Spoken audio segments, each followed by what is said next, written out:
Apenas ayer, Volodymyr Zelensky hablaba de unidad con Europa. Ursula von der Leyen sonreía ante las cámaras, prometiendo apoyo.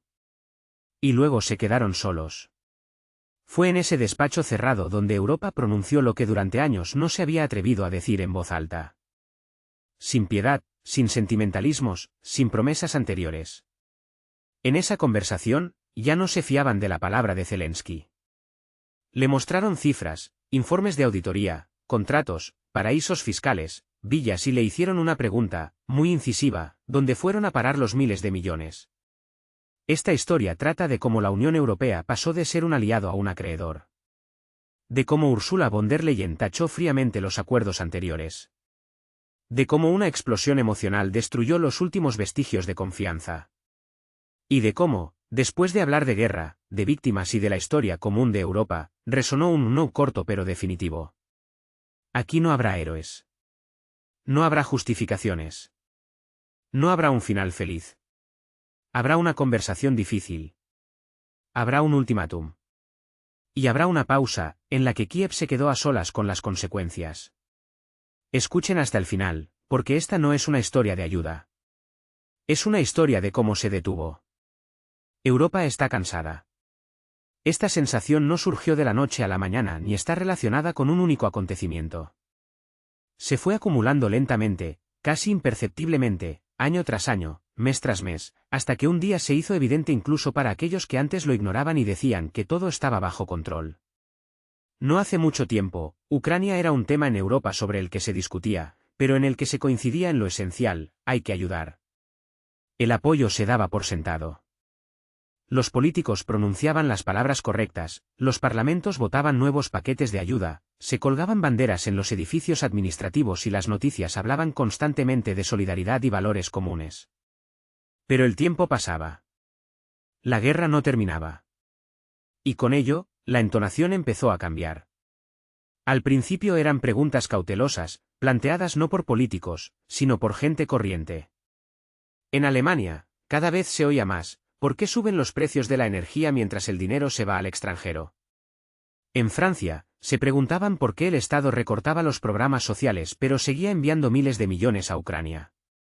En Italia, donde la economía ya estaba al borde del abismo, cada vez se hablaba más alto de que el país tenía bastantes problemas propios. Los políticos intentaron no sacar estas conversaciones al espacio público.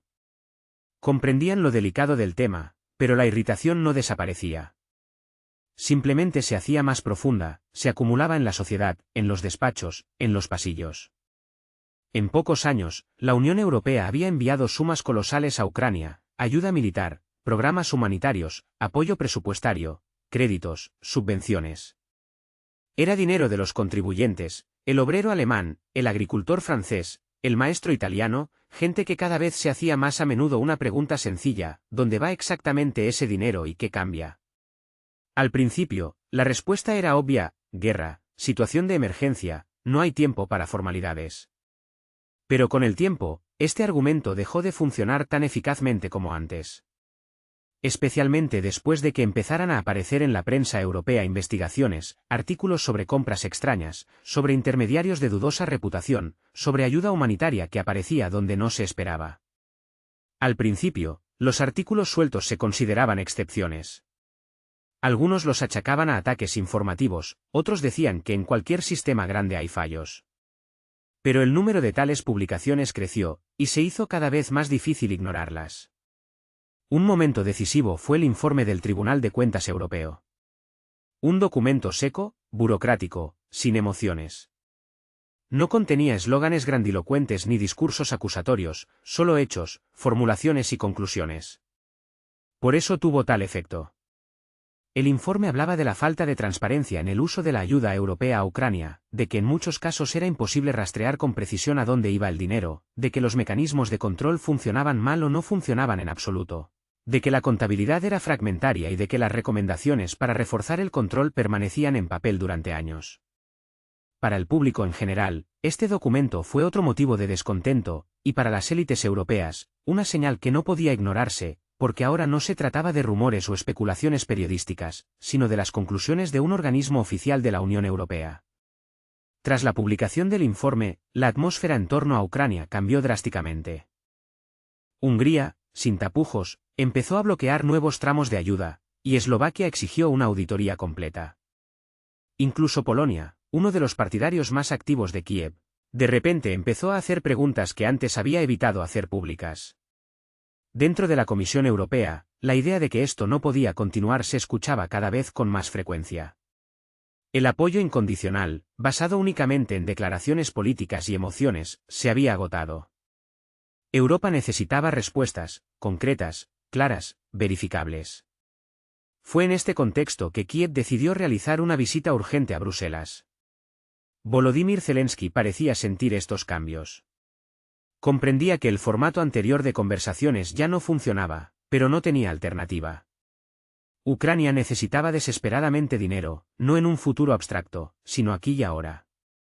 Para el ejército, para llenar el presupuesto, para restaurar infraestructuras, para mantener el ámbito social. Sin ayuda exterior, el país simplemente no podía existir en el mismo régimen. La solicitud de un nuevo paquete de ayuda se había preparado con antelación. La suma resultó ser significativa incluso para los estándares europeos, pero en Kiev aún esperaban que la guerra siguiera siendo el argumento principal, que Europa, como antes, hiciera la vista gorda ante las preguntas incómodas en aras de un objetivo común.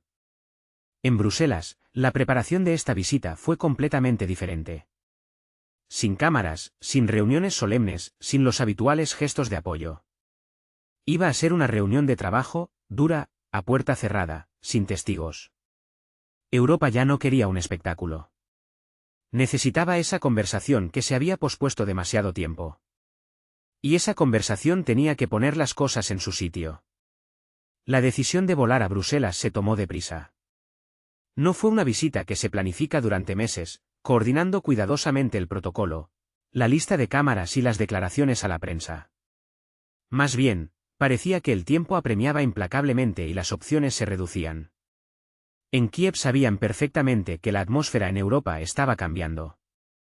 Las señales llegaban una tras otra, formulaciones cautelosas en las declaraciones, retrasos en las nuevas decisiones, cada vez más conversaciones sobre controles, auditorías y condiciones para el gobierno ucraniano.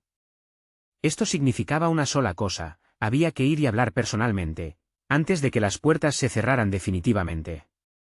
Volodymyr Zelensky esperaba que una conversación directa ayudara a cambiar la situación. Ya lo había hecho antes en varias ocasiones. Había volado a capitales, había hablado ante parlamentos, había convencido, había apelado a las emociones, a los valores y a los miedos. Y casi siempre había funcionado. Europa cedía, se encontraba el dinero, se aprobaban los paquetes de ayuda. Pero esta vez todo era diferente. La solicitud que la parte ucraniana llevaba a Bruselas se había preparado con antelación. Se había debatido en un círculo reducido, se habían calculado cuidadosamente las cifras, se había discutido, se había recortado y se habían vuelto a introducir los números. Al final, se acordó una suma que reflejaba la realidad de la guerra y la economía, pero que al mismo tiempo resultaba provocadora incluso para los aliados. No era una solicitud para continuar el apoyo, sino para un nivel de ayuda completamente nuevo. Se apostaba por que Europa no se atrevería a cambiar bruscamente de rumbo, especialmente en un momento en que la guerra aún continuaba. En Kiev esperaban una conversación difícil, pero no esperaban frialdad, sino más bien dureza, regateos, quizás presión, pero no distancia, no la sensación de que ya no te esperan con los brazos abiertos. El vuelo transcurrió sin mayores sobresaltos. Sin declaraciones en el camino, sin publicaciones ruidosas. La delegación era pequeña: el ministro de Finanzas, un asesor de asuntos europeos, varios ayudantes, personas que entendían los números y sabían llevar negociaciones difíciles. Pero incluso entre ellos se sentía la tensión. Cuando el avión aterrizó en Bruselas, quedó claro que esta visita sería diferente de todas las anteriores. Sin una recepción solemne, sin discursos oficiales. Todo lo más seco y al grano posible. Antes, las visitas de Zelensky a las capitales europeas parecían verdaderos acontecimientos políticos: cámaras, periodistas, aplausos, banderas. Incluso si a puerta cerrada las conversaciones eran duras, siempre se transmitía una imagen de unidad y apoyo. Ahora la imagen era diferente. En el edificio de la Comisión Europea no había la habitual agitación. Ni zona de prensa en la entrada, ni declaraciones a la prensa antes del inicio de la reunión. Todo parecía como si se intentara que la visita pasara lo más desapercibida posible. La delegación ucraniana fue recibida por un funcionario de protocolo. Cortésmente, correctamente, sin palabras superfluas. Control de seguridad, una breve instrucción, e inmediatamente arriba, a los despachos de trabajo. Sin demoras, sin pausas para hablar con la prensa. Esto era llamativo. Hasta hace poco, Volodymyr Zelensky era recibido como un símbolo de resistencia y esperanza. Ahora era simplemente el presidente de un país que pide dinero y debe responder a preguntas incómodas. La ausencia de cámaras hablaba por sí sola. Europa no quería un espectáculo público, no quería aplausos ni declaraciones grandilocuentes. Todo lo que había que decir, debía decirse a puerta cerrada. En los pasillos del Berlaymont reinaba un silencio profesional. La gente pasaba sin mirar atrás. Nadie sacó el teléfono para grabar un vídeo. Nadie sonrió para una foto protocolaria. Era un ambiente de trabajo normal, donde apenas había lugar para las emociones. Volodymyr Zelensky caminaba junto a sus asesores y comprendía que los viejos trucos no funcionarían aquí. Aquí no había que inspirar. Aquí había que convencer, y no con palabras sobre valores, sino con cifras y hechos. La delegación interna ucraniana aún esperaba un compromiso, que la conversación sería dura, pero que al final Europa aceptaría al menos parte de la petición. Quizá con condiciones, quizá con control, pero que aceptaría, porque la alternativa parecía demasiado peligrosa. Para Ucrania, esta visita no era solo otro viaje. Era un intento de mantener la realidad habitual, en la que Europa seguía siendo la principal retaguardia financiera y política. Perder esa retaguardia significaría enfrentarse a un futuro completamente diferente. Las puertas del ascensor se cerraron. Unos segundos de silencio. Alguien miraba al suelo, alguien revisaba sus notas. Nadie bromeaba. Todos sabían que la conversación que se avecinaba sería difícil. Cuando el ascensor se detuvo, quedó claro. Comenzaba una reunión que podía cambiar no solo el formato de la ayuda, sino también las relaciones entre Kiev y Bruselas. Y esta vez no habría aplausos.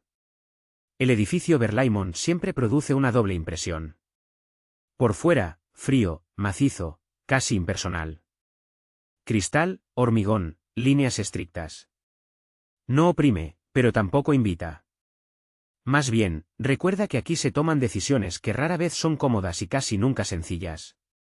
Por dentro, todo está dispuesto de la misma manera.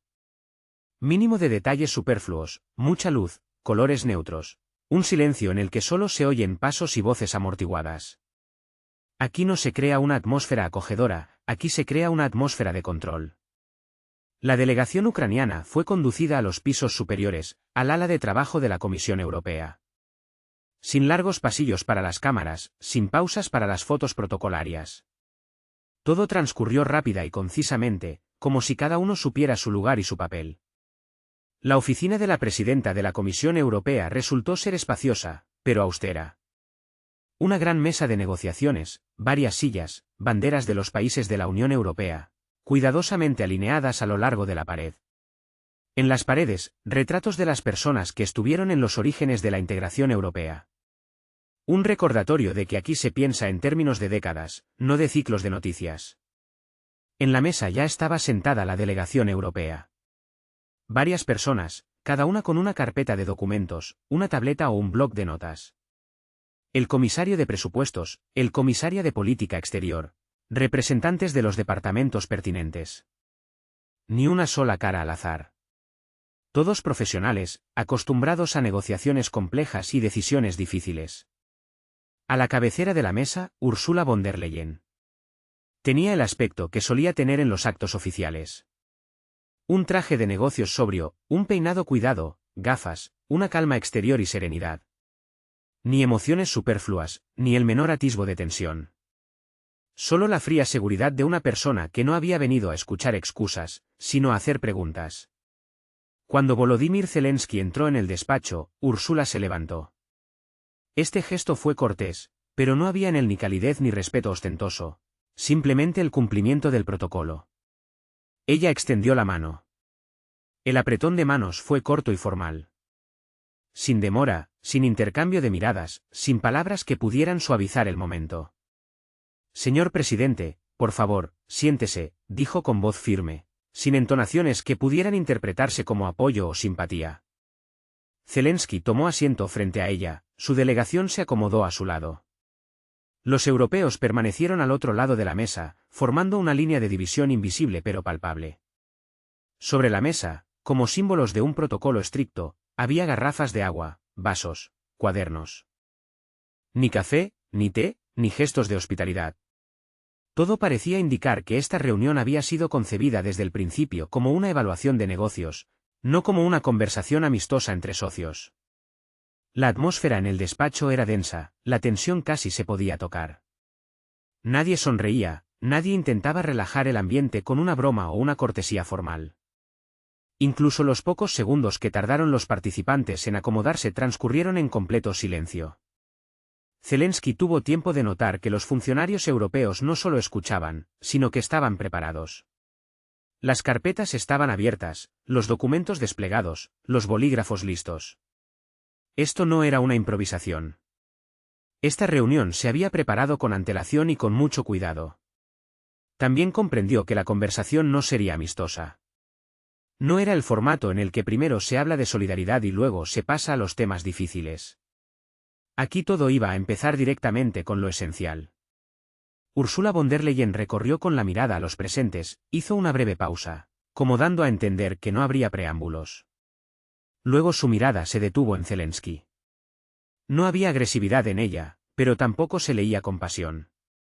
Era la mirada de una persona que se dispone a hablar de cosas desagradables pero necesarias, y que no piensa ceder. Zelensky comprendió que el guión anterior, un discurso emocional, una apelación a la guerra, a los valores comunes, podría no funcionar aquí. En este despacho se valoraba otra cosa, hechos, cifras, responsabilidad. Y cuando Ursula von der Leyen finalmente habló, quedó claro, no era una reunión de aliados. Era una conversación de un acreedor con un deudor, y el tono de esa conversación sería duro. Zelensky empezó a hablar casi de inmediato, sin largas introducciones. Comprendía que alargar el tiempo no tenía sentido. En ese despacho esperaban concreción, y él estaba dispuesto a dársela. Su voz sonaba cansada, pero segura. En ella se sentía la tensión de una persona que había repetido los mismos argumentos muchas veces y que todavía esperaba que funcionaran. Agradeció a la Unión Europea su apoyo, recordó los años de ayuda, la solidaridad, el hecho de que sin Europa Ucrania habría pasado mucho más apuros. Estas palabras sonaron habituales, casi automáticas. Luego el tono cambió. Habló de la guerra, del frente, que no se detiene ni un solo día. De la gente que cada día sale a sus puestos y no sabe si volverá por la noche. De las ciudades que siguen viviendo bajo la amenaza de los ataques. De que el conflicto no está congelado y no avanza hacia una resolución natural. Habló en voz baja, pero con insistencia, subrayando que los recursos se agotan, que el ejército no puede luchar solo con entusiasmo, que la economía funciona al límite, que cada decisión ahora afecta directamente la capacidad del país para resistir. Luego, Zelensky pasó a lo principal. Dijo que Ucrania había preparado una solicitud para el próximo año. Una solicitud compleja, pero, según él, justificada. El importe total, 50.000 millones de euros. En la sala se hizo un silencio. Nadie interrumpió. Nadie reaccionó externamente. La delegación europea escuchaba, tomando notas. Zelensky continuó, pasando directamente a los detalles, como si anticipara el escepticismo. El primer y mayor punto, ayuda militar, unos 20.000 millones de euros. Explicó que no se trataba de aumentar, sino de mantener las capacidades actuales, municiones, equipos, medios de defensa antiaérea, drones, repuestos, todo lo que se desgasta, se consume y requiere una reposición constante. Habló de que la mayor parte de las existencias transferidas anteriormente ya se habían utilizado, que la intensidad de las hostilidades no disminuía, que sin nuevos suministros el ejército se enfrentaría a un déficit que sería imposible compensar con recursos internos. El siguiente punto fue el apoyo presupuestario, aproximadamente 15.000 millones de euros. Zelensky hizo especial hincapié en ello. dijo que la guerra no es solo el frente, sino también la retaguardia, maestros, médicos, funcionarios, pensiones, pagos sociales. Subrayó que el presupuesto ucraniano no puede cubrir estos gastos por sí solo. La base impositiva se ha reducido, la economía funciona en modo de supervivencia. Sin apoyo exterior, el Estado corre el riesgo de enfrentarse a un colapso social que afectaría la estabilidad del país no menos que las derrotas militares. Luego, la atención se centró en la infraestructura. Unos 10.000 millones de euros. Energía, suministro de agua, calefacción, transporte. Zelensky habló de los ataques sistemáticos a instalaciones críticas, de la necesidad no solo de restaurar lo destruido, sino también de proteger lo que aún funciona. Recordó que el invierno no es una estación abstracta, sino una amenaza real para millones de personas. Las interrupciones del suministro eléctrico y la calefacción no son solo una molestia, sino una cuestión de supervivencia. Y sin inversiones en infraestructura, cualquier éxito militar podría resultar inútil. El último punto, gastos humanitarios, unos 5.000 millones de euros. Alimentos, medicamentos, vivienda para desplazados. Zelensky habló de millones de personas que perdieron sus hogares, de la carga sobre las regiones que acogen refugiados, de que la crisis humanitaria no ha desaparecido, simplemente se ha vuelto menos visible en las noticias. Cuando terminó de enumerar, en su voz se percibió un atisbo de esperanza. Miró a Ursula von der Leyen, como esperando una reacción. Quizás no un acuerdo inmediato, pero al menos comprensión, un indicio de disposición a discutir.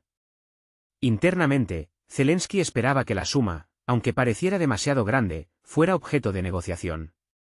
Que Europa ofreciera reducirla, redistribuirla, dividirla en etapas, pero que no la rechazara por completo. Hizo una pausa, como dando la oportunidad de hacer preguntas. En la sala seguía habiendo silencio.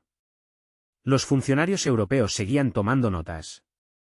Nadie interrumpió, nadie expresó emociones. Este silencio era una señal preocupante. Zelensky ya se había enfrentado a diversas reacciones, discusiones acaloradas, objeciones emocionales, intentos de presión. Pero aquí era diferente.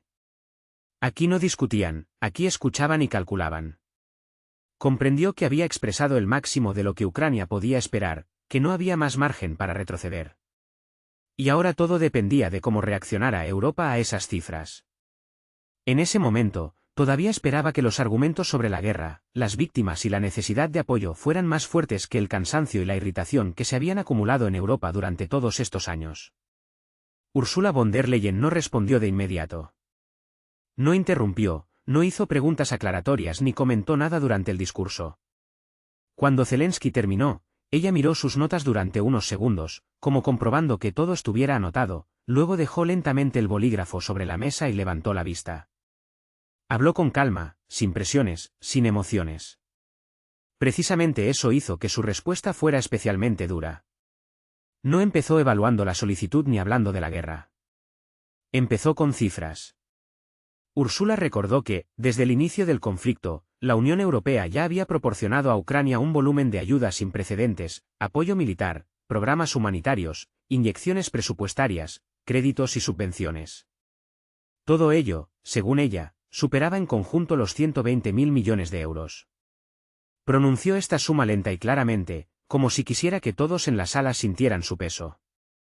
Luego añadió que esto era más que el Producto Interior Bruto anual de algunos países miembros de la Unión Europea, más que el gasto de la UE en categorías enteras de política interna. Ursula dijo que, en algunos años, el volumen de ayuda a Ucrania había crecido a un ritmo acelerado, que cada paquete siguiente era mayor que el anterior, que Europa lo había hecho conscientemente, comprendiendo los riesgos y las consecuencias. Luego hizo una pausa y pasó al siguiente punto. El presupuesto general de la Unión Europea para el próximo año, dijo, asciende a unos 170.000 millones de euros. Y la solicitud de Ucrania de 50.000 millones es casi un tercio de todos los fondos de que dispone la Unión para un año. No levantó la voz, no hizo énfasis, simplemente comparó los hechos. Casi un tercio del presupuesto para un solo país, para un solo artículo de ayuda exterior. Esto, dijo, no es una cuestión de voluntad política o de solidaridad. Es una cuestión de aritmética. Ursula subrayó que la Unión Europea no es una cartera abstracta. Es una unión de países, cada uno con sus propias obligaciones, sus propios presupuestos y sus propios ciudadanos. Alemania, Francia, Italia, España. Todos ellos se enfrentan a dificultades económicas. Aumento de precios, presión sobre la industria, gasto social. Dijo que los contribuyentes europeos ya soportan una carga importante, que la gente pregunta cada vez más a sus políticos por qué tienen que pagar más cuando sus propias facturas aumentan y los programas de apoyo se reducen. Y estas preguntas, según Ursula, ya no pueden ignorarse. En los primeros años de la guerra, como señaló Ursula von der Leyen, el argumento de la urgencia y la excepcionalidad fue comprendido y aceptado sin reservas. Europa actuó rápidamente, a veces incluso en detrimento de sus propios procedimientos y normas burocráticas. Sin embargo, subrayó, este periodo de prisa irreversible había terminado. Ahora, cada nuevo paquete de ayuda, cada nueva iniciativa financiera, no solo debe estar políticamente justificada, sino también cuidadosamente equilibrada desde el punto de vista financiero. Luego, sonó la primera señal verdaderamente dura, imposible de ignorar.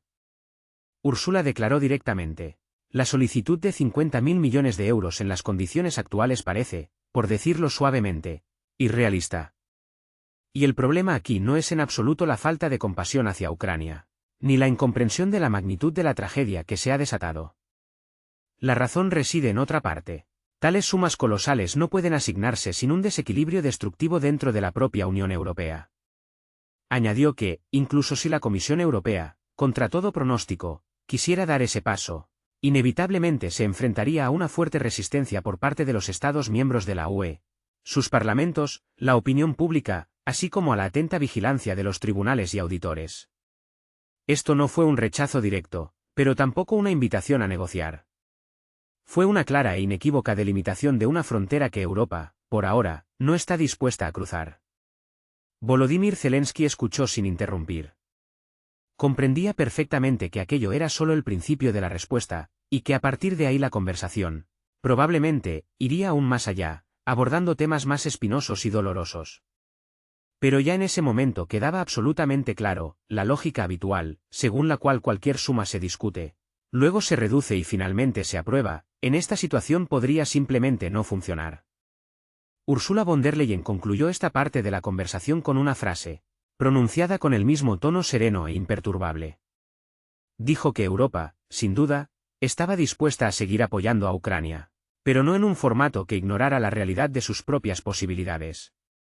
Y fue precisamente en ese momento cuando en la sala surgió por primera vez y con claridad la sensación de que la solicitud con la que había llegado Zelensky no se percibía como un punto de partida para las negociaciones, sino como un grave problema que Europa tendría que explicar a sus ciudadanos. Fue el primer jarro de agua fría, la primera señal inequívoca de que la conversación no trataría de cuánto se podía dar, sino de si se podía dar algo en absoluto. Y la pausa que se cernió en el aire tras las palabras de Ursula fue mucho más elocuente que cualquier rechazo directo. Después de esta breve pero pesada pausa, Ursula von der Leyen, casi imperceptiblemente, sin transiciones bruscas, cambió el tema de la conversación. Pero el efecto de esta maniobra resultó ser más fuerte que cualquier tono elevado.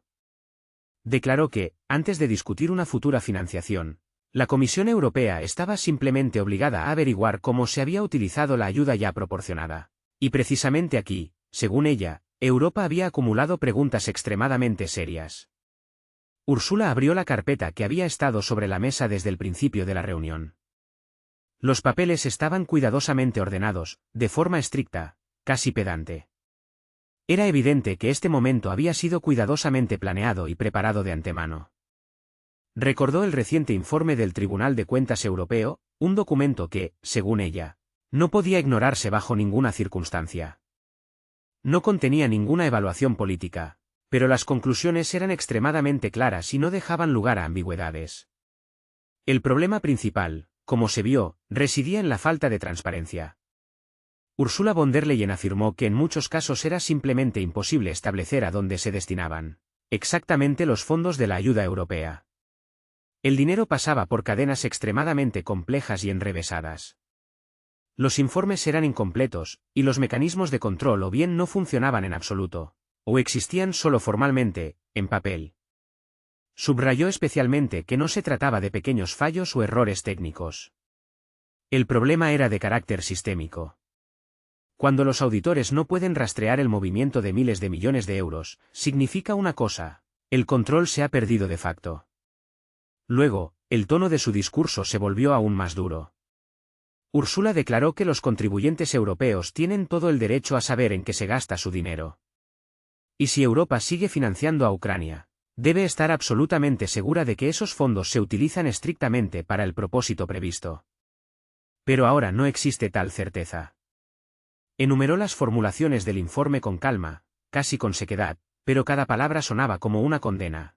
Falta de contabilidad clara, procedimientos no transparentes, recomendaciones que no se cumplen durante años. Incapacidad para confirmar la eficacia de los gastos. Zelensky escuchaba en silencio, su rostro se tensaba cada vez más. Hasta ese momento, la conversación había girado en torno al futuro, a planes, solicitudes y posibilidades.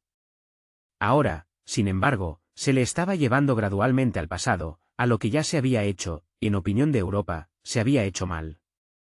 Ursula von der Leyen dejó claro que este informe había sido un punto de inflexión. Tras su publicación, la Comisión Europea ya no podía hacer la vista gorda y seguir adelante como si nada hubiera pasado. Cualquier nueva decisión se examinaría ahora exclusivamente a través del prisma de estas desalentadoras conclusiones. Comenzó la presión, pero fue especial. No hubo acusaciones habituales, ni nombres específicos, ni ejemplos. Pero la dirección de la conversación se volvió cristalina, como un arroyo de montaña. Europa ya no estaba interesada en las necesidades de Ucrania. Ahora a Europa le preocupaba lo que Ucrania había hecho con lo que ya había recibido. Y fue entonces cuando Zelensky sintió por primera vez cómo sus argumentos habituales sobre la guerra, su urgencia, la inmediatez de la ayuda, dejaron de ser lo principal. No desaparecieron, no, pero pasaron a un segundo plano, como sombras al atardecer. Ahora, las preguntas sobre la confianza ocupaban el primer lugar. Intentó mentalmente organizar su defensa. Explicar que en condiciones de guerra, cuando el caos se convierte en la norma, cuando las compras de emergencia y las decisiones urgentes dictan sus propias reglas, es imposible garantizar una contabilidad perfecta. Que todo esto obstaculiza la precisión burocrática, como la niebla impide ver el camino. Pero aún no había pronunciado una palabra. Esperaba a ver hacia dónde giraría la conversación Úrsula. Y cuando ella, finalmente, pronunció que la Comisión Europea tenía preguntas concretas sobre el uso de los fondos, quedó claro, no era una discusión abstracta, sería un análisis detallado, minucioso y muy desagradable de los errores. En ese momento, como un rayo, Zelensky comprendió finalmente, esta reunión había dejado de ser una negociación sobre nueva ayuda. Se había convertido en una auditoría del pasado, en una revisión de lo que ya había sucedido.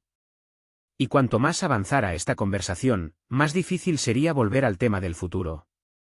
Una pesada tensión se cernía en el despacho, como antes de una tormenta.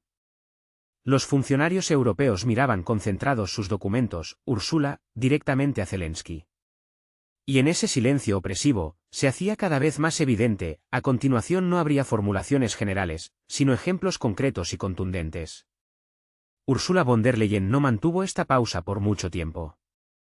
Como si pasara las páginas de una crónica sombría, hojeó varias hojas de su carpeta y anunció que comenzaría con el tema más sensible, las compras militares.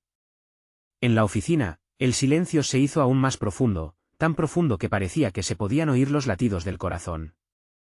Recordó que una parte significativa de la ayuda europea se había destinado a armamento en los últimos años. Y esto, por supuesto, es lógico para un país en guerra. Pero precisamente aquí, según Ursula, surgieron la mayor cantidad de preguntas, preguntas que exigían respuestas. El primer ejemplo lo leyó casi sin entonación, como dictando una sentencia. La compra de proyectiles de artillería a través de una empresa intermediaria registrada fuera de Ucrania. El contrato se firmó con carácter de urgencia, en condiciones de prisa. El precio unitario, según los documentos, resultó ser significativamente superior al precio medio de mercado. Ursula levantó la vista y aclaró con calma que otros países compraron proyectiles similares a un precio notablemente inferior en el mismo periodo.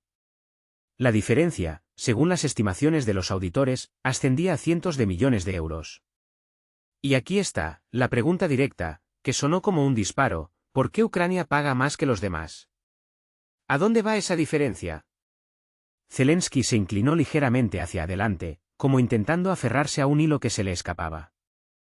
Empezó a explicar que el mercado está sobrecalentado, que en condiciones de guerra los proveedores dictan sus condiciones, como depredadores, que la urgencia siempre significa un precio más alto. Habló rápidamente, tratando de no hacer pausas para no dar pie a nuevas preguntas. Úrsula no interrumpió, simplemente escuchó y tomó notas, su rostro permaneció impasible. Luego pasó al siguiente ejemplo, la compra de vehículos blindados. Según los documentos, nuevos. De hecho, vehículos que ya habían estado en uso y habían sido reparados, mientras que el valor del contrato correspondía al precio de vehículos nuevos.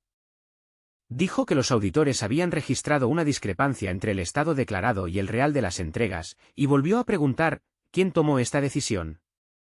¿Por qué nadie rindió cuentas? Zelensky empezó a hablar de la dificultad del control, de que en condiciones de guerra es imposible verificar cada unidad de equipo, de que lo principal es que llegue al frente y funcione.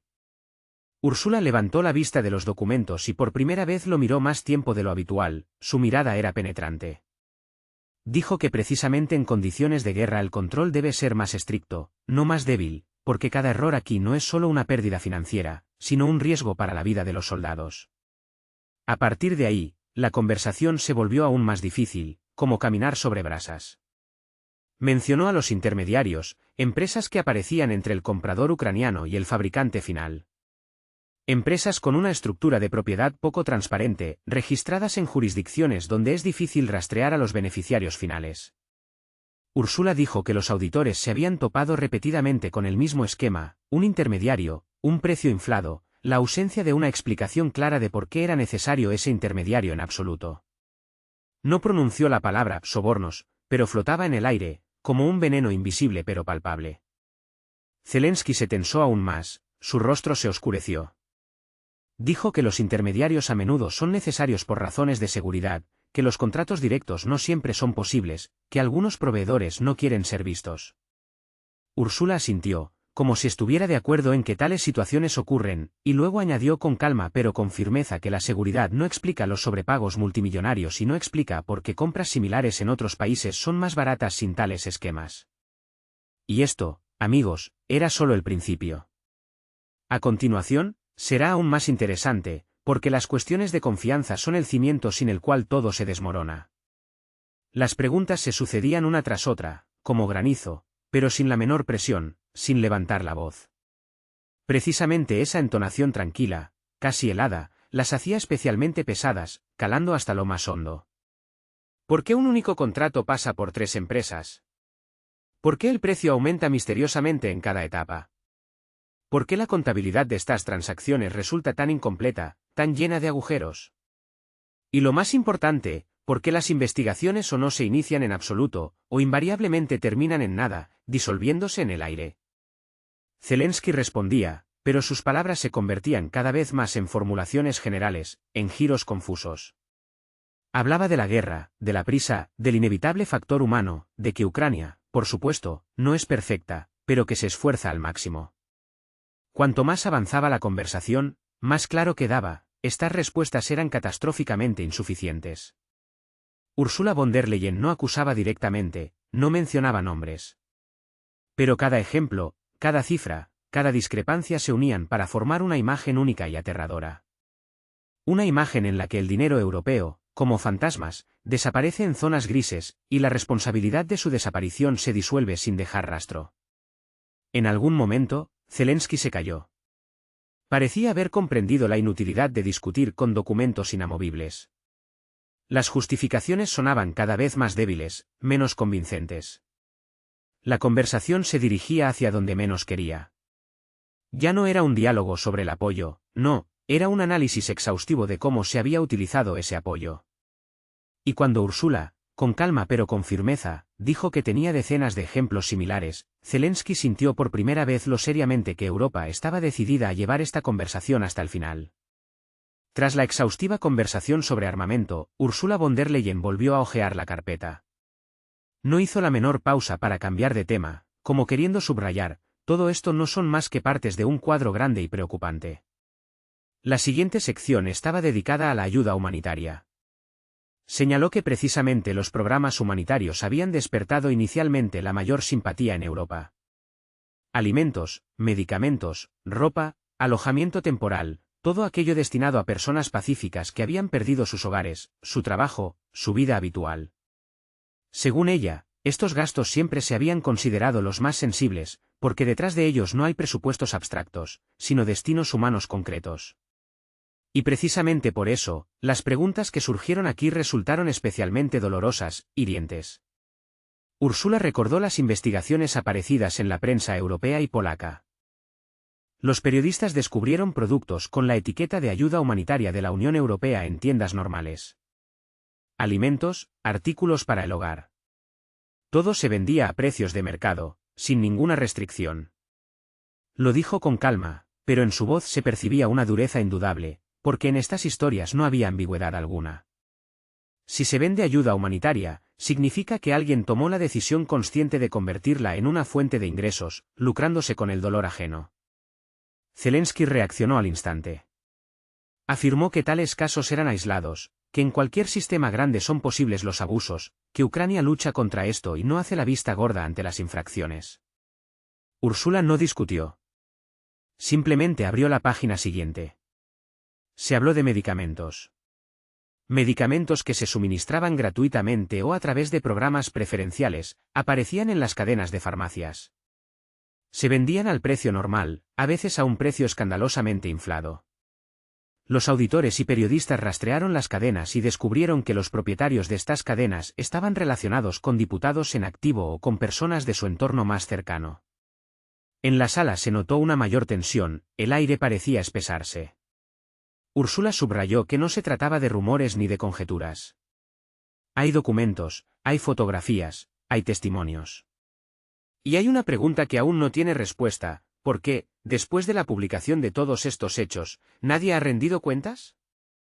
Zelensky empezó a irritarse. Dijo que no se podía generalizar, que los abusos aislados no reflejaban el funcionamiento de todo el sistema, que Ucrania estaba en guerra y no podía reaccionar instantáneamente a cada señal. Hablaba más rápido que antes. En su voz apareció una tensión evidente. Intentaba defender su posición, pero sentía que los argumentos no convencían, como si se hundieran en el vacío. Úrsula continuó, sin bajar el ritmo. Dijo que no se trataba de 2 o 3 casos similares, que los auditores habían recopilado decenas de episodios relacionados con la ayuda humanitaria. Alimentos, ropa, generadores, equipos médicos. Todo ello, en algún momento, terminaba no donde debía. No acusó directamente a la dirección ucraniana, pero volvió constantemente a la misma pregunta que flotaba en el aire: ¿dónde está el control? ¿Dónde está la responsabilidad? ¿Dónde están las consecuencias para quienes se aprovechan descaradamente de la ayuda para su propio enriquecimiento? La reunión, que debía haber consolidado la confianza, se convirtió en un verdadero interrogatorio. El presidente Zelensky intentó explicar que se estaban llevando a cabo investigaciones, que las fuerzas del orden estaban trabajando, pero sus palabras sonaban cada vez menos convincentes. La irritación aumentaba, ya que la conversación se desviaba hacia un terreno donde las justificaciones ya no funcionaban. Los funcionarios europeos guardaban silencio, y ese silencio pesaba más que cualquier palabra. Ursula von der Leyen, presidenta de la Comisión Europea, interrumpió su perorata. Declaró que para los ciudadanos europeos tales historias resultan especialmente cínicas. La ayuda humanitaria, destinada a refugiados y heridos, de repente se convierte en mercancía. En una guerra donde cada día mueren personas, se lucran quienes deberían ayudar. Esto, según ella, socava la confianza más que cualquier irregularidad financiera, porque aquí no se trata solo de dinero, sino también de moral, de humanidad. Zelensky intentó negar el carácter sistémico del problema. Dijo que Ucrania no permitiría el saqueo, que el gobierno no encubría tales esquemas. Pero su voz ya no sonaba tan segura como al principio de la reunión. La tensión aumentaba. Con cada nueva historia, quedaba claro que Europa ya no estaba dispuesta a hacer la vista gorda. El tema humanitario, que antes unía, ahora se había convertido en una fuente de preguntas difíciles. Y cuando Úrsula pronunció que a continuación se hablaría de las finanzas personales y las conexiones de altos funcionarios, quedó claro, esto era solo el comienzo de la etapa más difícil de la reunión. Después de la ayuda humanitaria, la conversación pasó a un plano aún más sensible. Ursula von der Leyen hizo una breve pausa, como dando a entender que a continuación no se hablaría de esquemas en general, sino de personas, de individuos concretos. Dijo que el siguiente bloque se refería a las finanzas personales de los representantes del gobierno ucraniano y de su círculo más cercano.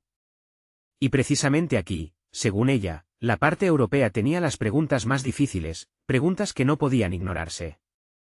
Ursula habló despacio, con una calma acentuada, como una persona acostumbrada a trabajar con hechos y que comprende sus consecuencias. Recordó que en los últimos años, consorcios periodísticos internacionales habían publicado una serie de investigaciones dedicadas a estructuras offshore vinculadas a funcionarios ucranianos. Se trataba de empresas registradas en jurisdicciones con mínima transparencia, de cuentas a nombre de testaferros, de complejas cadenas de propiedad que eran prácticamente imposibles de rastrear sin cooperación internacional. Luego pasó a hablar de bienes inmuebles. Villas en el sur de Europa, apartamentos en zonas prestigiosas de grandes ciudades, casas compradas en un periodo en que Ucrania estaba en guerra y la economía se encontraba en una situación difícil. Todo esto, según Ursula, fue adquirido por personas cuyos ingresos oficiales no permitían en absoluto realizar tales compras. No mencionó nombres, pero dio a entender que la lista de estas personas era bien conocida. Asesores, altos funcionarios, diputados, personas cercanas al centro de toma de decisiones. Ursula hizo una pregunta que sonó especialmente dura precisamente por su sencillez. ¿Cómo puede una persona con un salario oficial de funcionario público permitirse propiedades valoradas en millones? Y si no hay respuestas a esta pregunta, ¿de dónde viene el dinero? Zelensky palideció visiblemente. Escuchaba, apretando las manos, y cada vez miraba menos a la delegación europea. Hasta ese momento, la conversación podía reducirse a problemas sistémicos, a fallos, al caos de la guerra. Ahora se trataba de personas concretas y de un estilo de vida concreto. Intentó objetar, dijo que muchas investigaciones se basaban en suposiciones, que las empresas offshore no son un delito en sí mismas, que las propiedades podrían haberse comprado con dinero de familiares o con ahorros de años anteriores. Ursula no interrumpió. Le dejó terminar. Y luego dijo con calma que tales explicaciones se escuchaban con demasiada frecuencia y eran demasiado convenientes, y que precisamente por eso Europa ya no estaba dispuesta a creerlas. Recordó que en cualquier país europeo, la discrepancia entre los ingresos y el nivel de vida sería motivo de investigación, y en condiciones de guerra, cuando el país vive de la ayuda exterior, tales discrepancias resultan especialmente cínicas. Luego, se formuló una pregunta retórica que, como un martillo, se convirtió en un punto de inflexión en toda la reunión. Si Europa ha asignado a Ucrania decenas de miles de millones, si ese dinero se ha destinado a la guerra, al presupuesto, a las necesidades humanitarias, ¿por qué al mismo tiempo aumenta la riqueza de algunos funcionarios? ¿A dónde fue ese dinero y quién responderá por ello? En la sala se hizo un silencio sepulcral. Fue el momento en que la conversación dejó de ser definitivamente técnica. Se volvió moral. Las preguntas ya no se referían a informes secos o procedimientos, se referían a la confianza. Y esa confianza, como se hacía evidente, le quedaba cada vez menos a Europa. Zelensky, probablemente, sintió como el suelo se le escapaba de los pies. Cualquier justificación adicional sonaría como una defensa de un sistema vicioso que permitía tales cosas. Pero reconocerlo significaría la confirmación de todas las acusaciones. Los funcionarios europeos guardaban silencio, pero su silencio era más elocuente que cualquier palabra. No exigían respuestas inmediatas, las registraban. Y en ese momento se hizo evidente. La conversación había cruzado la línea a partir de la cual el regreso al formato anterior de relaciones ya era imposible. Todo lo que se dijera a continuación tendría consecuencias de gran alcance. Después de enumerar los paraísos fiscales, las villas y la flagrante disparidad de ingresos, Ursula von der Leyen, con una calma gélida, dio un nuevo rumbo a la conversación. Dejó claro que no se trataba de un pasado por el pasado. Se trataba de lo que debía cambiar si Ucrania quería seguir recibiendo apoyo. El tono de su voz se mantuvo igual, tranquilo y sereno, pero el significado de lo que dijo se volvió aún más duro, aún más intransigente. Ursula declaró que la Comisión Europea ya no podía trabajar basándose en la confianza en las palabras. La era de la ayuda incondicional parecía haber terminado. A partir de ahora, solo sería posible la ayuda bajo condiciones claras, fijas y de obligado cumplimiento. Abrió un nuevo documento y empezó a enumerar las exigencias, no como propuestas ni como recomendaciones, sino como condiciones. Primero, control internacional. Ursula explicó que el control sobre el uso de los fondos europeos ya no podía ser ejercido exclusivamente por las estructuras ucranianas. Debía crearse un organismo independiente con la participación de representantes de la Comisión Europea, auditores y expertos internacionales. Este organismo tendría acceso total a todos los documentos, contratos y operaciones financieras relacionados con la ayuda europea. Inmediatamente subrayó, no es una cuestión de soberanía, es una cuestión de responsabilidad por el dinero ajeno. Segundo, transparencia total en las compras. Todos los contratos públicos relacionados con fondos europeos deben ser abiertos. Información sobre proveedores, costes, plazos, propietarios finales de las empresas. Sin paraísos fiscales, sin cadenas de intermediarios, sin explicaciones. Todo debe ser visible y verificable. Tercero, responsabilidad penal por enriquecimiento ilícito. Si un funcionario no puede explicar el origen de sus activos, esto debe ser automáticamente objeto de investigación sin referencias a familiares, regalos o negocios pasados. O explicación, o caso penal. Cuarto, lustraciones. Ursula dijo que las personas sobre las que existan sospechas fundadas de corrupción no pueden seguir ocupando cargos públicos, independientemente de su nivel, afiliación política o cercanía a la dirección del país. Quinto, independencia real de los organismos anticorrupción. Las estructuras nacionales creadas para luchar contra la corrupción deben ser despolitizadas. Sus líderes serán nombrados mediante procedimientos transparentes con la participación de expertos internacionales. No podrán ser destituidos por motivos políticos. Sus presupuestos estarán protegidos. Sexto, declaraciones públicas de activos. No formales e incompletas, sino completas. Todos los ingresos, cuentas, bienes inmuebles, activos de los miembros de la familia, incluso fuera de Ucrania. Estos datos deben estar a disposición de la sociedad y de los socios internacionales. Séptimo, confiscación de bienes ilícitos.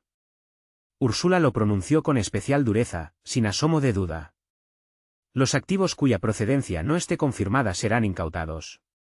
Bienes inmuebles, cuentas, propiedades. Los fondos de la confiscación se destinarán al presupuesto. Octavo, auditorías sin previo aviso. Los auditores europeos tendrán derecho a inspeccionar en cualquier momento las instalaciones y proyectos financiados con ayuda europea, sin previo acuerdo, sin notificaciones previas. La inspección deberá reflejar la situación real, no una imagen preparada. La novena condición, pronunciada por Ursula von der Leyen, se refería a los informes periódicos. Y no eran simples papeles formales una vez al año, no. Se trataba de informes trimestrales, meticulosos, transparentes hasta el más mínimo detalle en cada área. Con cifras, con documentos de respaldo, con claridad sobre dónde había ido cada millón. Sin ambigüedad, sin doble sentido. Y, por último, la décima y última exigencia.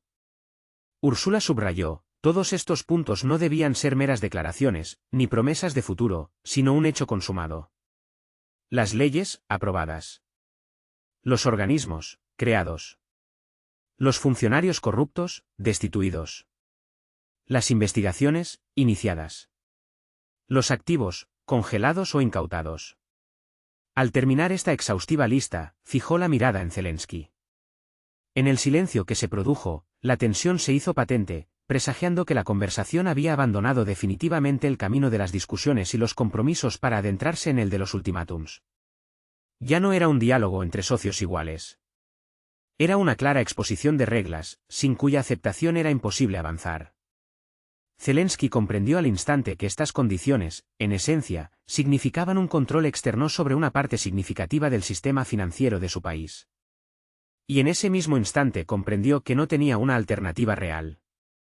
Europa ya no se preguntaba, ¿necesita Ucrania ayuda? No. Ahora Europa preguntaba, ¿está dispuesta Ucrania a pagar por esa ayuda con cambios reales y tangibles? Zelensky escuchó la lista de condiciones sin pronunciar palabra. Con cada frase nueva, cada vez más dura, su rostro se petrificaba. Dejó de tomar notas, su mirada ya no divagaba por los documentos. En algún momento se recostó en el respaldo de la silla, cruzando los brazos sobre el pecho, como intentando protegerse de lo que estaba sucediendo. Cuando Úrsula terminó, el despacho se sumió en un silencio absoluto. Durante varios largos segundos nadie pronunció ni un sonido. Y fue precisamente en ese momento cuando Zelensky se inclinó bruscamente hacia adelante.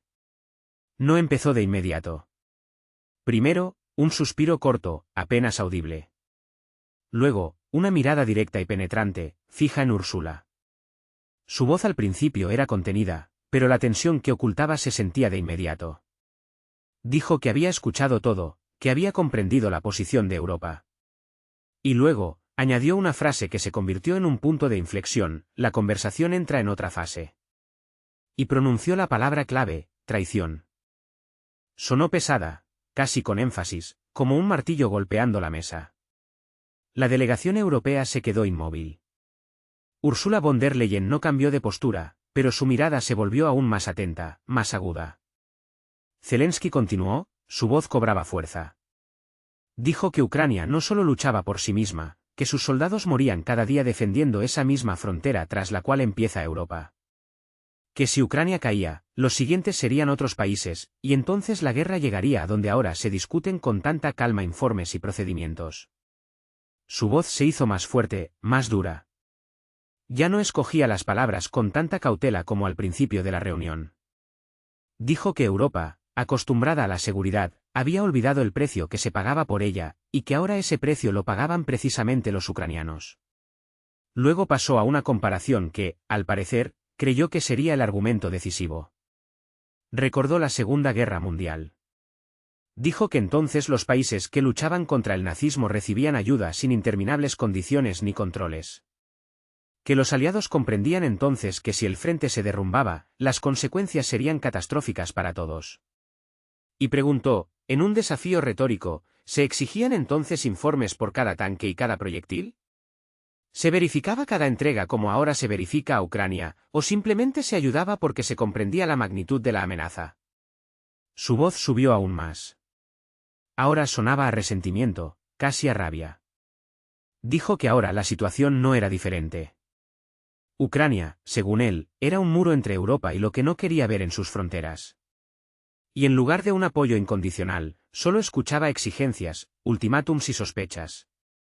Habló de las víctimas, de los soldados caídos, de las ciudades destruidas, de la gente que vivía bajo los bombardeos. Y cada vez volvía a la misma idea: Europa está obligada a ayudar, porque es su propia seguridad. Intentó presionar a través del sentimiento de culpa. Dijo que mientras en Bruselas se discutían documentos, en el frente moría gente. Que la historia no perdonaría a quienes en el momento decisivo eligieron la cautela en lugar de la solidaridad. En algún momento, ya casi no controlaba el volumen de su voz. El discurso se volvió brusco, entrecortado. Las frases se interrumpían, hablaba rápido, como si temiera que lo interrumpieran. En la oficina nadie intervenía. Los funcionarios europeos permanecían inmóviles. Ursula von der Leyen seguía escuchando, sin interrumpir, sin hacer comentarios. Este silencio solo espoleaba a Zelensky, dándole la sensación de que sus palabras llegaban a su destino. Terminó con una nota alta y dramática. Dijo que Ucrania derrama sangre por los valores europeos, por la democracia, por la libertad. Y si Europa se niega a apoyarla sin condiciones, entonces se niega a sus propios principios. Después de estas palabras, se calló. Respirando con dificultad, se echó hacia atrás. En la sala volvió a reinar el silencio. Fue una explosión emocional, el último intento de cambiar el rumbo de la conversación, no con cifras y documentos secos, sino con dolor, miedo y sentido del deber. Y en ese momento quedó claro, lo que seguiría sería una respuesta que lo determinaría todo. El silencio en el despacho se cernió como un pesado telón, después de que Zelensky terminara su emotivo discurso. Ursula von der Leyen, presidenta de la Comisión Europea, mantuvo una pausa, dejando que las palabras del líder ucraniano se disolvieran por completo en el aire. Luego, con una imperturbable calma, cerró lentamente la carpeta que tenía delante, tomó un bolígrafo y miró directamente a Zelensky. En su mirada no había ni rastro de emoción, y fue precisamente esa mirada fría y distante la que de inmediato dejó claro, la presión emocional no había funcionado. Su voz, cuando habló, era tranquila, casi gélida, y ese tono señalaba claramente que pasaba a lo esencial. Ursula von der Leyen comenzó por lo principal, por los principios fundamentales que, al parecer, se habían pasado por alto. Afirmó claramente que Ucrania, ante todo, lucha por sí misma, por su tierra, por su soberanía, por su futuro. Europa, sin duda, presta ayuda porque considera que es lo correcto y, lo que es igual de importante, necesario. Sin embargo, subrayó, esto no significa en absoluto que Ucrania sea una especie de cuenta común que todo el continente está obligado a cubrir. Son cosas completamente diferentes y no deben mezclarse.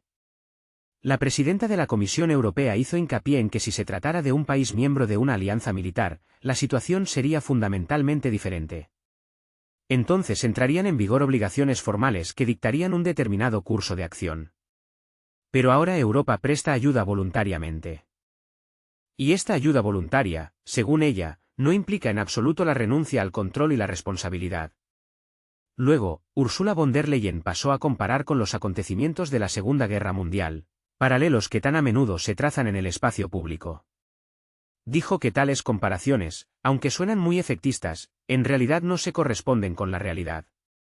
Los aliados de entonces, recordó, estaban vinculados por acuerdos militares directos.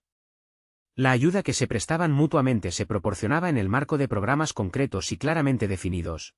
Y, lo que es importante, también tenía su precio. Eran créditos, eran obligaciones que debían cumplirse durante muchos años después del fin de las hostilidades. Recordó que esa ayuda no fue un regalo, no exento de condiciones, y mucho menos se basó exclusivamente en emociones. A continuación, Ursula von der Leyen abordó un tema extremadamente doloroso para la parte ucraniana: el control. Afirmó que el control no es una humillación, es una práctica completamente normal. Cualquier país que recibe fondos del presupuesto de la Unión Europea pasa inevitablemente por auditorías, inspecciones y una estricta rendición de cuentas. Esto se aplica no solo a los Estados miembros de la UE, sino también a todos los socios. Expresó su asombro por las acusaciones de humillación cuando se trata del dinero de los contribuyentes europeos, personas que, en esencia, no toman decisiones sobre el inicio de la guerra, pero se ven obligadas a pagarla de su propio bolsillo.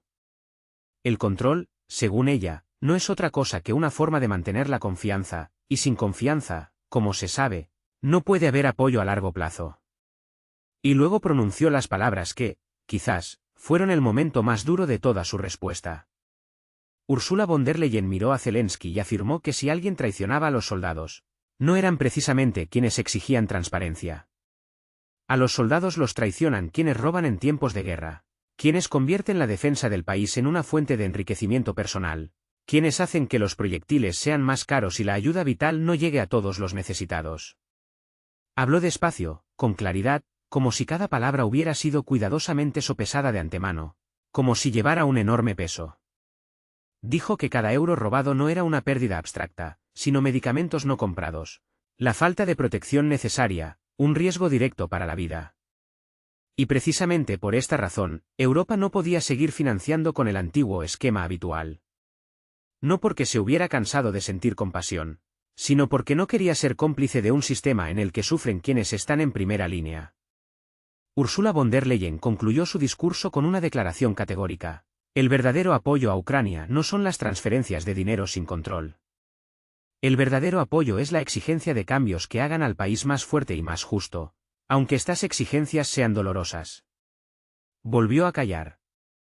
En el despacho reinó un silencio absoluto, en el que se hizo evidente: la explosión emocional del líder ucraniano no había logrado doblegar la firme postura de Europa. Solo confirmó que la conversación había ido demasiado lejos como para poder volver al formato anterior. Y ahora la elección ya no era de Europa, la elección era de Kiev. Tras una respuesta tan fría e inapelable de Ursula von der Leyen, Zelensky guardó silencio durante un tiempo. Las emociones que aún le embargaban se desvanecieron visiblemente, dejando tras de sí solo un amargo regusto. Comprendió, la presión no había funcionado. El intento de jugar con el sentimiento de culpa y el miedo no había dado el resultado deseado. En ese despacho no se escuchaban gritos, sino exclusivamente cálculos. Se enderezó en el sillón y habló con un tono completamente diferente. Su voz era más baja, más serena, la aspereza anterior había desaparecido. En ella apareció la cautela de una persona que se da cuenta de que ha llegado a un límite peligroso y ahora intenta retroceder sin perderlo todo. Zelensky dijo que comprendía la preocupación de Europa, que no negaba la existencia de problemas. Reconoció que la corrupción es una realidad contra la que Ucrania lucha, aunque no tan rápido como quisieran los socios. Reconoció que la confianza se ha erosionado y que es necesario restaurarla. Luego pasó a lo principal. Dijo que la suma inicial de la solicitud podría revisarse, que Ucrania estaba dispuesta a reducir sus expectativas. Ahora no se trata del máximo, sino del mínimo que permitirá al país mantenerse a flote en un futuro próximo. Propuso reducir el volumen de la ayuda a un nivel más modesto, dejando solo lo más necesario: apoyo al ejército, gastos presupuestarios básicos e infraestructuras críticas. Todo lo demás, según él, podía posponerse. En este tenso momento, cuando se decidía el destino de una enorme ayuda financiera, Volodymyr Zelensky parecía haber agotado todos sus argumentos. Habló de la vital importancia de incluso un apoyo parcial, asegurando que permitiría ganar un tiempo precioso, estabilizar la frágil situación, llevar a cabo los cambios necesarios e inminentes y evitar un colapso catastrófico del sistema. El presidente de Ucrania juró su disposición a reformas inmediatas. Prometió que el gobierno presentaría sin demora las leyes necesarias, crearía nuevos y eficaces mecanismos de control, reforzaría las estructuras anticorrupción. Habló de una firme voluntad política y de una responsabilidad personal por cada paso. Se hizo especial hincapié en la disposición a un control estricto. Zelensky declaró que Ucrania aceptaba cualquier auditor internacional, el acceso total a los documentos, una contabilidad exhaustiva, las inspecciones más rigurosas, cualquier formato que ayudara a restaurar la confianza perdida. Este discurso ya no era el de un político que pedía apoyo, era un grito de una oportunidad. Una oportunidad para demostrar que el país es capaz de cambiar, capaz de pasar por una transformación. Propuso un esquema de compromiso, parte de la ayuda ahora, el resto, solo después de cumplir las condiciones establecidas. El dinero debía ser un incentivo, no una recompensa a posteriori. Sin tal enfoque, dijo, las reformas podrían simplemente ahogarse, ya que no habría recursos para llevarlas a cabo. En sus palabras volvió a asomar la esperanza. No la anterior, inquebrantable seguridad, sino más bien una cautelosa fe en que Europa, a pesar de todo, cedería. Aunque no por completo, aunque con reservas, pero que no dejaría a Ucrania sin apoyo en el momento más difícil. Concluyó su intervención con una frase sobre la asociación, sobre el hecho de que Ucrania y Europa siguen estando del mismo lado, que tienen un objetivo común y que el compromiso es posible si ambas partes están dispuestas a dar un paso hacia la otra. Zelensky calló y miró a Ursula von der Leyen, esta vez sin desafío y sin presión, simplemente esperando una respuesta. En ese momento, aún esperaba que la dureza de las condiciones pudiera suavizarse, que Europa aceptara una solución intermedia, que la puerta aún estuviera entreabierta. Pero por las expresiones de los rostros de la delegación europea ya estaba claro. La decisión estaba casi formada, y la concesión que Kiev esperaba podría no producirse. Ursula von der Leyen no respondió de inmediato. Miró brevemente a sus colegas, como si no buscara permiso, sino la confirmación de una decisión ya tomada. Nadie objetó, nadie dio señal de duda. Cuando volvió a mirar a Zelensky, en su voz no había irritación ni cansancio. Solo la finalidad. Pronunció una palabra: no. No habría ayuda parcial, no habría una suma reducida, no habría un anticipo, no habría un paquete de compromiso, ni ahora, ni en los próximos meses. Ursula explicó que Europa ya no estaba dispuesta a pagar por promesas, por planes, por intenciones, por palabras sobre futuras reformas. Todo eso ya se había escuchado antes, y demasiadas veces. Pronunció una frase que fijó definitivamente la nueva realidad: primero las reformas, luego el dinero. Precisamente en ese orden. No en paralelo, no gradualmente, ni con un aplazamiento. Primero cambios reales, constatados en la práctica, y solo entonces la discusión de cualquier apoyo financiero. Luego fijó un plazo: 3 meses. Durante ese tiempo, según ella, la parte ucraniana debía adoptar las leyes necesarias, crear mecanismos de control, garantizar la transparencia de las adquisiciones, Iniciar investigaciones reales y demostrar que la lucha contra la corrupción había dejado de ser una simulación. Subrayó que el progreso no se evaluaría por declaraciones ni por comunicados de prensa, sino exclusivamente por hechos, decisiones adoptadas, funcionarios destituidos, casos iniciados, acciones reales. Si se cumplían las condiciones, Europa volvería a hablar de ayuda. Quizás en otro volumen, quizás en otro formato, pero volvería. Si no, la financiación quedaría congelada sin nueva fecha límite, sin advertencias adicionales. Fue un ultimátum, claro e inequívoco. Zelensky intentó decir algo, pero Ursula levantó la mano suavemente, casi imperceptiblemente, dando a entender que la decisión era definitiva. Ya no había nada que discutir. En ese momento, comprendió finalmente que el margen de maniobra había desaparecido, que el escenario habitual en el que se podía negociar, rebajar las apuestas, apelar a la urgencia, ya no funcionaba. Era un callejón sin salida. Sin el dinero europeo, Ucrania no podía mantener el ritmo anterior durante mucho tiempo, pero cumplir todas las condiciones en 3 meses en un país en guerra significaba un shock político y administrativo. Un shock administrativo. Zelensky estaba sentado en absoluto silencio, su mirada era pesada, concentrada. Comprendía claramente, esta conversación no había terminado solo con una negativa. Había marcado un cambio radical en las reglas del juego. Europa, que ayer parecía una fuente inagotable de apoyo incondicional, ahora se había convertido en un acreedor implacable, exigiendo cuentas por cada paso, por cada acción. Y fue precisamente en ese momento, en ese silencio asfixiante, cuando Zelensky se dio cuenta de que le esperaba una elección en la que no había buenas opciones. Cualquier decisión sería agonizante, pero ya no era posible posponerla. En la oficina reinaba un silencio sepulcral, en el que ya no había lugar para las disputas. Solo el hecho frío e innegable y la comprensión de que a partir de entonces los acontecimientos se desarrollarían, según un escenario mucho más duro. Unos segundos después de las palabras de Ursula von der Leyen se prolongaron dolorosamente. Zelensky permaneció inmóvil, como intentando digerir lo escuchado, comprender la profundidad de lo ocurrido. Su rostro estaba tenso, la mandíbula apretada hasta blanquear los nudillos. Comprendió, la puerta estaba cerrada. No entreabierta, no en pausa, no cerrada temporalmente, sino cerrada definitiva e irrevocablemente. Fue en ese momento cuando la conversación entró en la fase más peligrosa, la más crítica. Y Zelensky volvió a hablar, pero ya no como un socio, no como un suplicante, sino más bien como un hombre que ya no tenía nada que perder. Al principio, sus palabras sonaron veladas.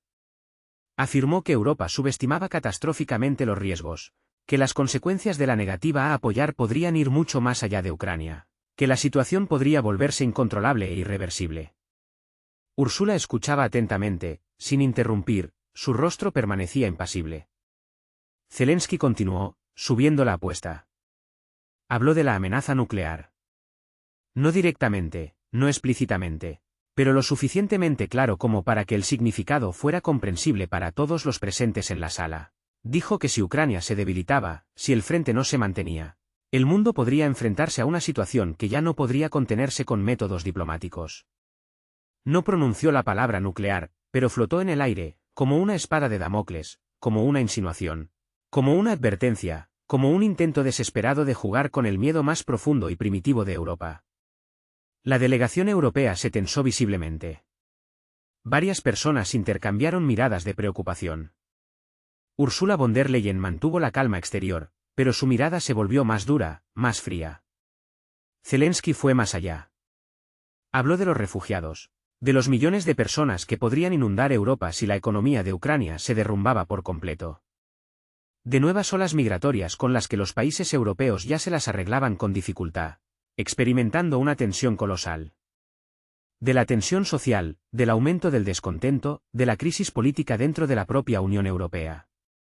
Repitió con insistencia que la negativa a ayudar no era un ahorro, sino simplemente una catástrofe aplazada, que Europa pagaría de todos modos, pero más tarde, y a un precio mucho, mucho mayor. Luego, surgió el tema más resbaladizo y peligroso. Zelensky insinuó claramente información que podría salir a la luz si la situación se agudizaba al extremo. No especificó, no nombró nombres, no dijo de qué se trataba exactamente, Pero dejó claro que Kiev tenía datos que podrían ser extremadamente incómodos para algunos políticos europeos, capaces de socavar su reputación y carrera.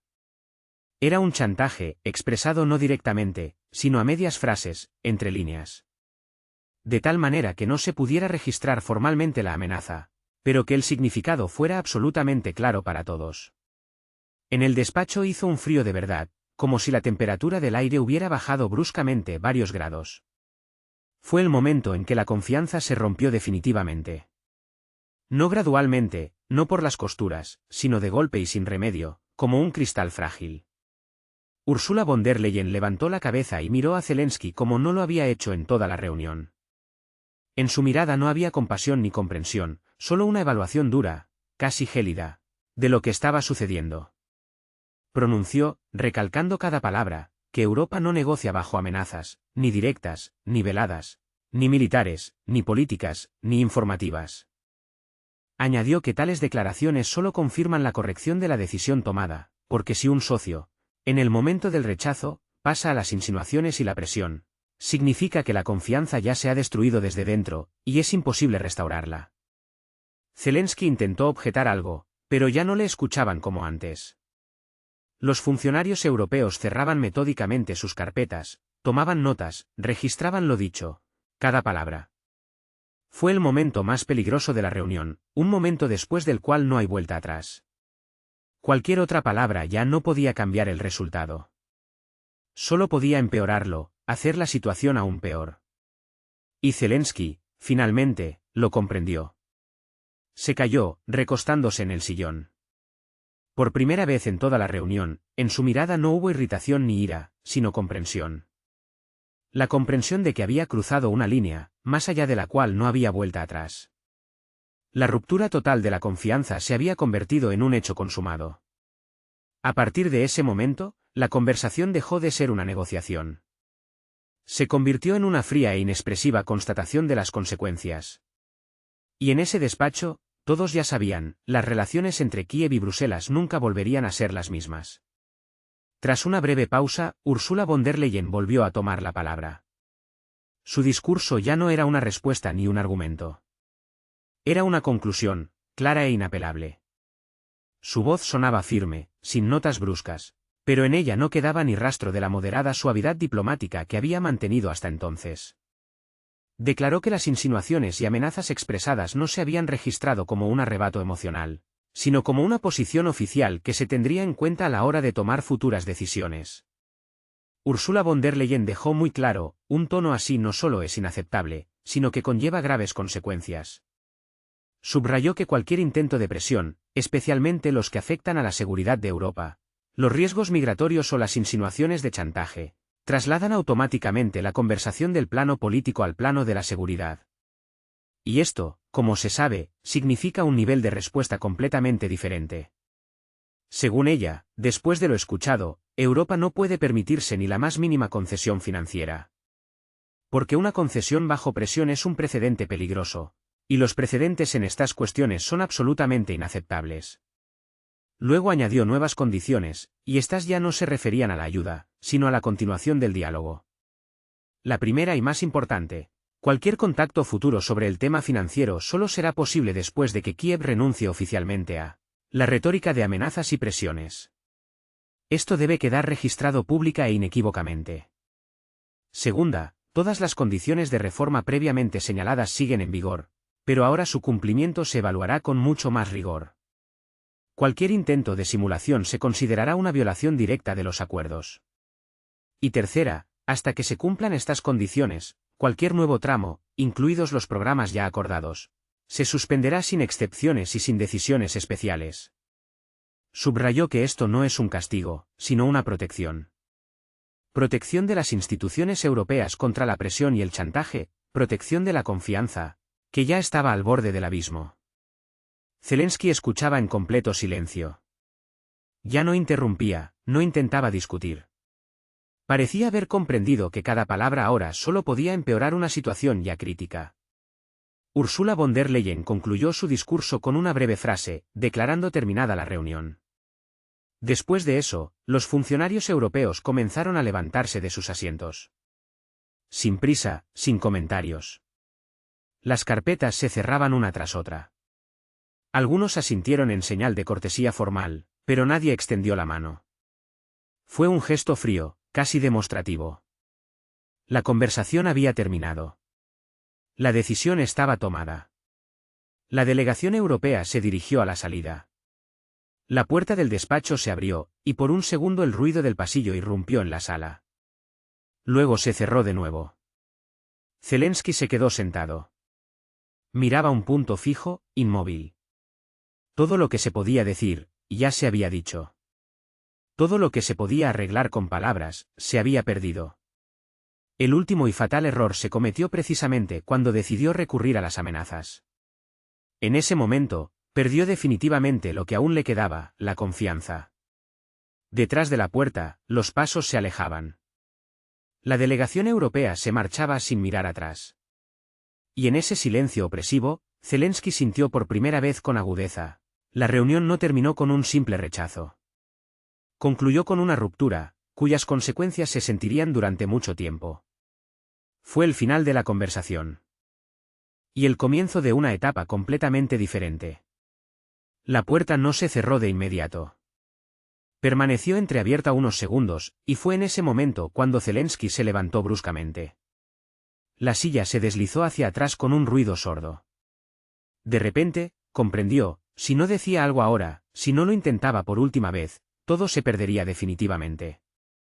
Con paso rápido, salió del despacho al pasillo. Allí todo parecía tan frío e impersonal como antes. Paredes blancas, mamparas de cristal, luz tenue. La delegación europea ya se dirigía a los ascensores. Ursula von der Leyen iba delante, junto a sus asistentes. Nadie miró hacia atrás. Zelensky la llamó por su nombre. Su voz sonó más baja que antes, sin aspereza, casi con súplica. Ursula se detuvo. No de inmediato, pero se detuvo. Se dio la vuelta. Su rostro estaba sereno, pero cerrado, como una máscara de piedra. Zelensky habló rápidamente, como si temiera que lo interrumpieran de nuevo. Dijo que lamentaba lo dicho, que las emociones lo habían superado, que no se refería a amenazas, que era un grito de desesperación, no una posición. Dijo que comprendía la preocupación de Europa, que estaba dispuesto a desvincularse públicamente de cualquier forma de presión, que estaba dispuesto a hacer una declaración si era necesario. Luego volvió a hablar de la ayuda, pero ya sin la pompa anterior, sin cifras impresionantes, sin grandes estrategias ni planes. Su voz sonaba diferente. Pedía solo una suma mínima, cualquier apoyo, incluso temporal, para sobrevivir los próximos meses. Dijo que una ruptura financiera brusca podría convertirse en un verdadero caos, un colapso económico, una explosión social, y que esto, según él, afectaría no solo a Ucrania, sino a toda Europa. En su voz se percibía la desesperación, no fingida, no política, sino la más genuina. Ya no intentaba convencer. Simplemente pedía. El pasillo donde se desarrollaba la conversación estaba completamente vacío. Sus palabras solo fueron escuchadas por unos pocos empleados que fingían no prestar atención. Sin cámaras, sin periodistas, solo el silencio y la tensión que flotaba en el aire.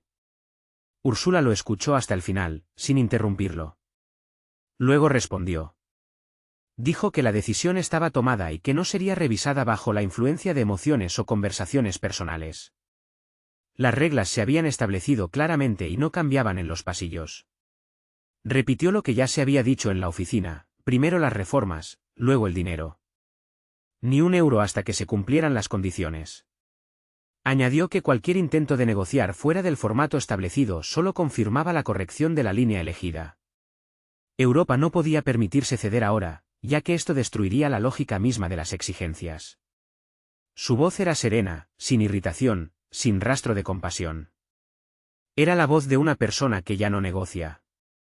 Luego se despidió cortésmente, breve, formal, y se dio la vuelta para marcharse. Zelensky se quedó de pie en el pasillo. Vio cómo la delegación europea entraba en el ascensor. Las puertas se cerraron, los números sobre la puerta se encendieron y apagaron, uno tras otro. El ascensor bajó. En ese momento quedó definitivamente claro, ni la más mínima concesión se produciría hoy, ni mañana, ni en un futuro próximo. La fría negativa no se expresó con palabras, sino con hechos. Y fue precisamente eso lo más duro. El pasillo volvió a quedar vacío. Y en esa soledad, Zelensky sintió por primera vez con agudeza lo solo que estaba. Cuando salió ante las cámaras, había pasado poco tiempo desde la conversación en el pasillo, pero en su rostro se veía que aquella reunión le había costado mucho más que unas pocas horas de negociaciones. Se mantuvo erguido, con su habitual compostura, pero la tensión ya no podía ocultarse por completo. La rueda de prensa se organizó rápidamente. Un pequeño grupo de periodistas, varias cámaras, micrófonos con logotipos de publicaciones europeas. Sin escenario, sin solemnidad, simplemente un formato de trabajo en el que suelen pronunciarse frases rutinarias. Zelensky empezó precisamente con ellas. Agradeció a la Unión Europea su apoyo, dijo que las negociaciones habían sido difíciles pero constructivas, que el diálogo continuaba, que las partes se habían escuchado mutuamente. Las formulaciones eran cuidadosas, precisas, familiares de decenas de discursos anteriores. Habló de la asociación, de la necesidad de soluciones conjuntas, de que Ucrania y Europa avanzaban en la misma dirección.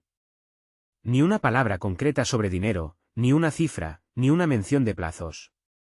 Los periodistas escuchaban atentamente, pero casi de inmediato quedó claro, hoy no bastaría con frases generales. La primera pregunta fue directa, como un golpe, ¿ha acordado Europa un nuevo paquete de ayuda financiera? Zelensky dudó un segundo, luego respondió evasivamente. Dijo que la discusión continuaba, que había diferentes formatos de apoyo, que las decisiones no se tomaban en un solo día.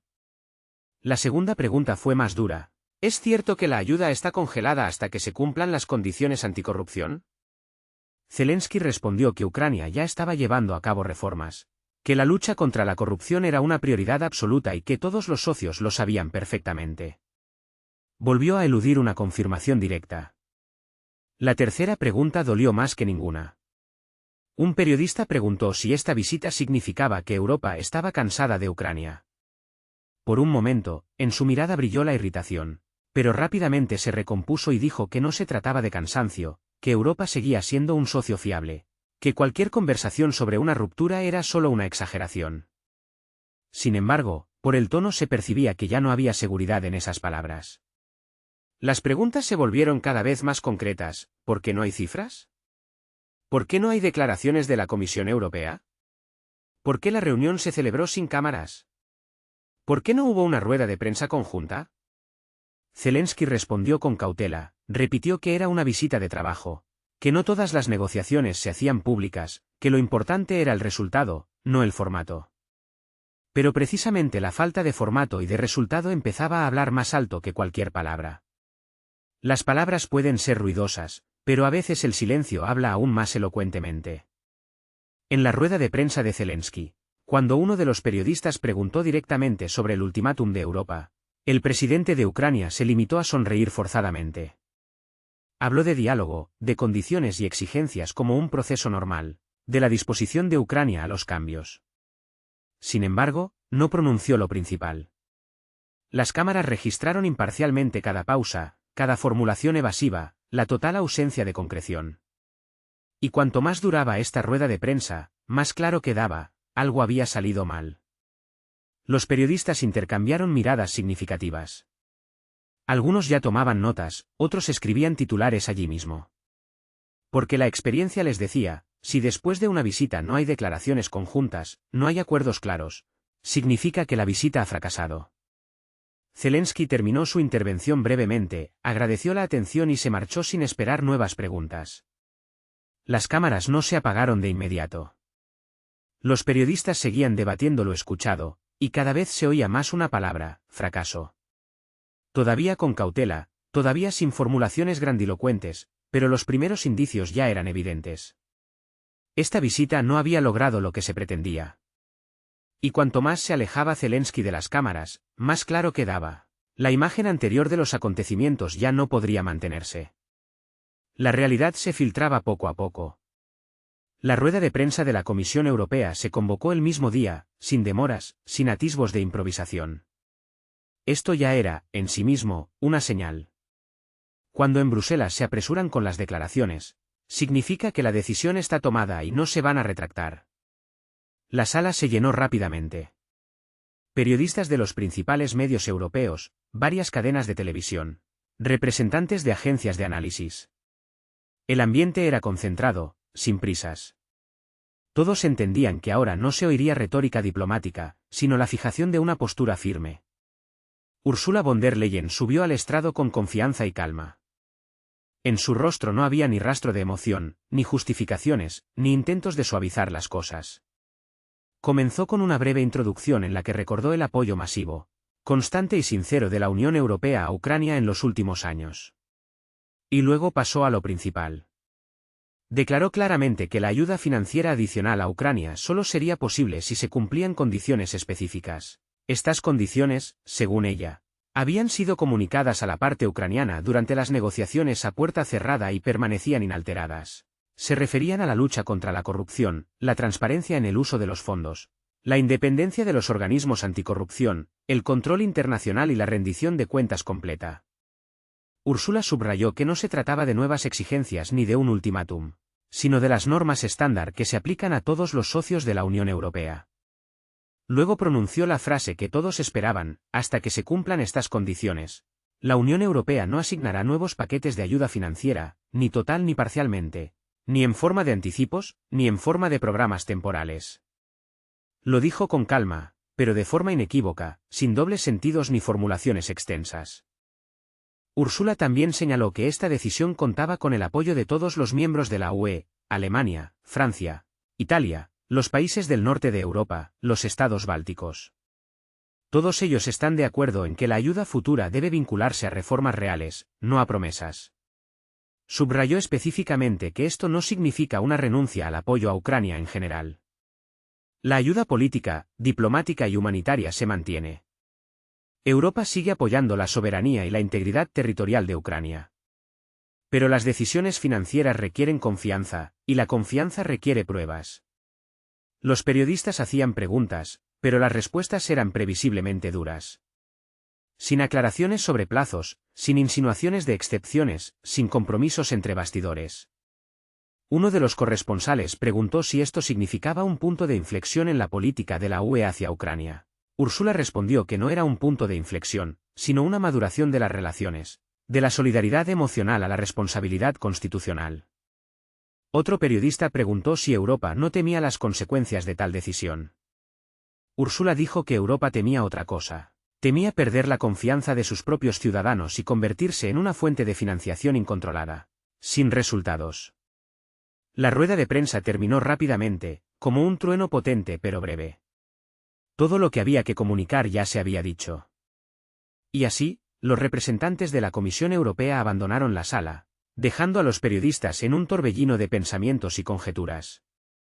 La discusión comenzó de inmediato, extendiéndose como una ola por los titulares de las noticias.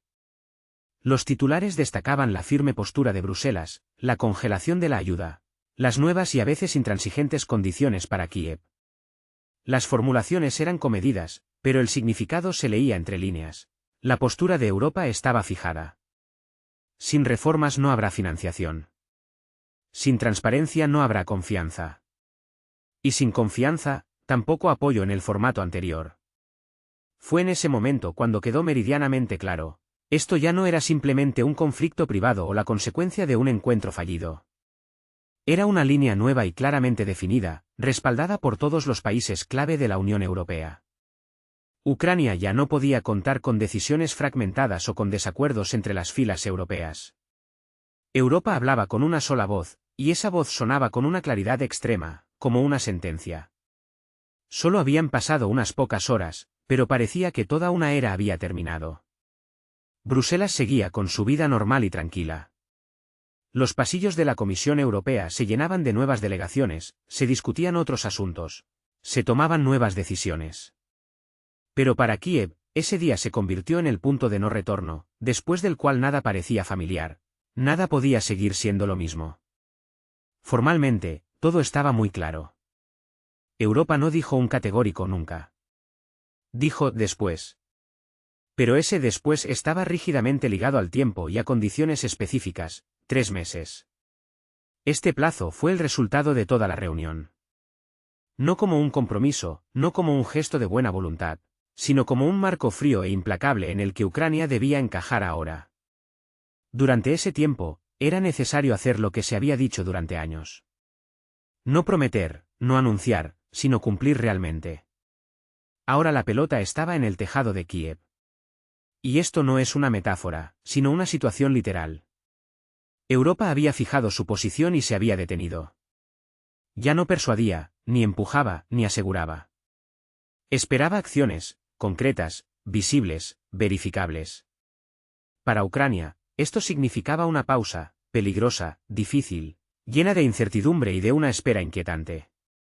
En esta pausa no había dinero, pero sí tiempo, poco, justo el que Europa había asignado. Cada día de esta pausa adquiría ahora una importancia colosal. Cada ley, cada decisión de personal, cada investigación, cada despido o, por el contrario, la permanencia de una persona en el sistema. Sin evaluaciones intermedias, sin anticipos, sin gestos de confianza por adelantado. Solo el resultado. Para las capitales europeas, todo se veía completamente diferente.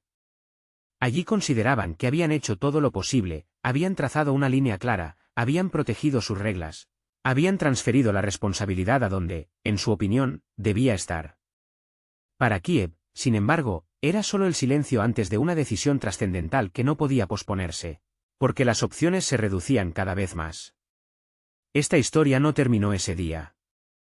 Simplemente se detuvo, se congeló, como la aguja de un reloj que está a punto de seguir avanzando. ¿Hacia dónde? Eso ya no dependía de Bruselas. Los hechos estaban registrados, las condiciones expuestas, el plazo fijado, 3 meses. Y a partir de entonces, solo acción.